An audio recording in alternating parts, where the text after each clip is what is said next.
Look at these two bad escapee chickens. I started with one and now I'm up to 3. I have a gray one, a white one, and a black one. So, I think they're living their best life though. Hey everyone, welcome back. So, today we are doing greenhouse cleanup, and over here I am preparing a bed for the peppers. So, over here, my mom is tackling weeds and cleanup. As you can see, the kale is gone to flower, and then on the other side of that, the chard is starting to bolt, and all the chard is self-sown from a couple of plants that I had in here 3 years ago now. Anyway, which you transplanted from the garden. Yeah, which I transplanted from the garden, thinking that I would be able to, that they would grow through the winter, and it just kind of, transplanting them in the fall kind of shocked them. But then the next year they bolted. They actually hit the ceiling in here, and they have spread seed everywhere, which has been nice because we've had lots of chard through the winter. So it is May 1st, and it is time to get the greenhouse in order. As you can see, the weeds have grown quite well. The grass is doing lovely. And over here, I have dug a trench down, and I'm starting to fill it with alfalfa dust from the hay feeders. And I'm cleaning the hay feeders out also because we're gonna get a new load of alfalfa in on Tuesday. And I wanted to have a fresh start for when the hay came in. So I think I'm gonna just set you up, and you can watch us work.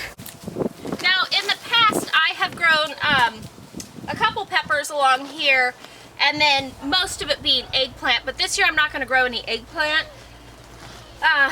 We're not really warm here, and even though they're in a greenhouse, the nighttime temperatures drop down too much, but the peppers do well. And normally I grow the peppers down the center, but I wanted to switch it up because peppers, when they get full of peppers, they tend to fall over. And I haven't found a very good trellising system for them. So my thought was, if I plant them along the wall here, I can put loops of string around them and just tie them off to the wall. And hopefully that'll work. And I'm putting the alfalfa dust down, and then I'm going to cover it with the soil that I dug out of the trench, because it will start composting when it gets wet, and it'll warm up. And I did this a couple years ago where I put a thin layer of alfalfa dust under the soil for the peppers, and it took the soil up to like 85 degrees. So when I planted them in, they were quite happy, and peppers like to be warm. So this might be a little bit overkill, but yeah, we've got lots of alfalfa dust to come out of the hay feeders. It has to be cleaned out anyway. And so we'll see if this is too much. And over the course of the next year, this will break down, and it'll add excellent nutrients to the soil.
Okay, so I've got it all filled in with the alfalfa dust. Some of it's off the ground where we store our alfalfa. So now I'm going to start covering it. And if you hear a tractor going back and forth, it's because Cliff, one of our neighbors, is here cleaning the barn, which is really good because it was getting deep. And it's that time of year to do a good spring cleaning.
just like that, it's all filled back in.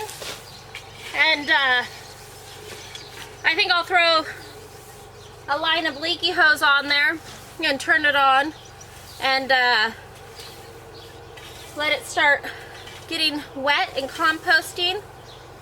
I think when I go to plant, I'm going to make a little bit of a furrow along there so that the water, because it's a little bit mounded up, and that will sink down. That alfalfa will just disappear to nothing.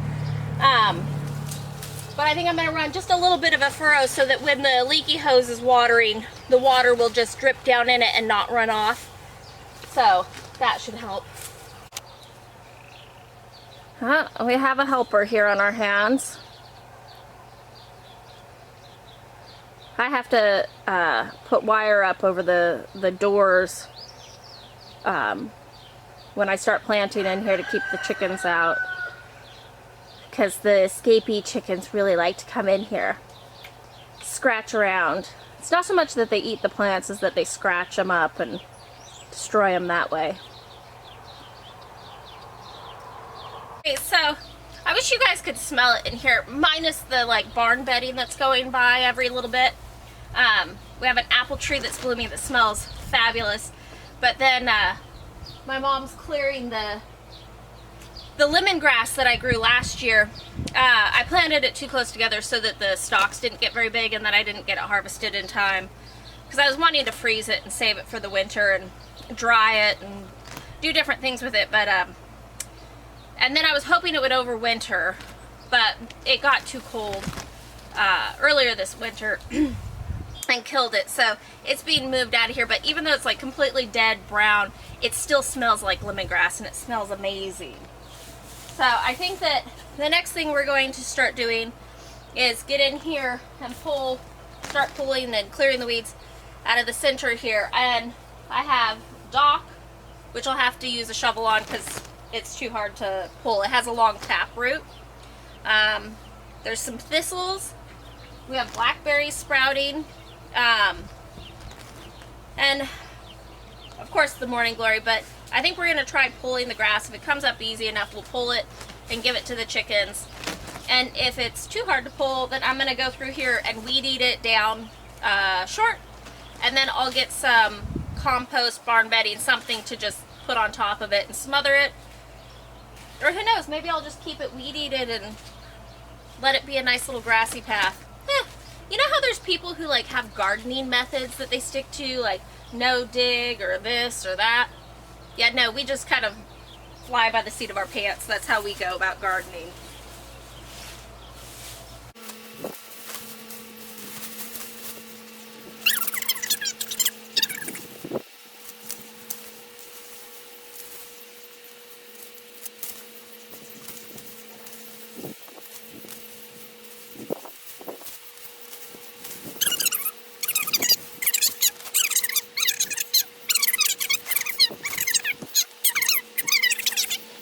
So at some point the camera turned off, the memory card got full, and I don't know how much we got, but anyway, so I got the grass out of the center area. I have a mound of grass here that I still need to pick up and take to the chickens. I have more grass and the stuff that I need to dig to go through and get. And while I was doing that, my mom was over here doing a thorough job of cleaning up this side. So we have some pepper cress that reseeded from last year, and we have some kale that have gone to seed, and these little flower heads here before they open are actually really tasty. They taste like really good broccoli. And what's kind of sad is that this year we haven't had any bees. I've seen a total of 3 bees this whole springtime, and normally if anything was going to flower in here, like how this kale is, it would just be covered in little honeybees and mason bees and all different bees. I have some beets here. I planted them last year. They grew, and as soon as any root shot up above the ground, the rodents went through and ate them, and and I just haven't pulled them out yet. I think I'm going to go through, pull out the beets. If they're rodent chewed on, then they'll just go to the chickens. But if they have any root to them that's good, we'll eat them. And then we start our chard here. We have some arugula. And then there's just kind of like no man's land corner here that we still need to clean out. But because there was chard, it really did keep the weeds down. So that's kind of nice. And look at how beautiful these chard stems are. I always think that they look like striped little peppermint candies. The colors are just wonderful. So, and these came out of the original chard that these are descended from were rainbow chard. So, which it's fun to grow. It's almost an ornamental. If you don't like eating chard, consider adding it into your flower beds for some interesting color. But chard's delicious.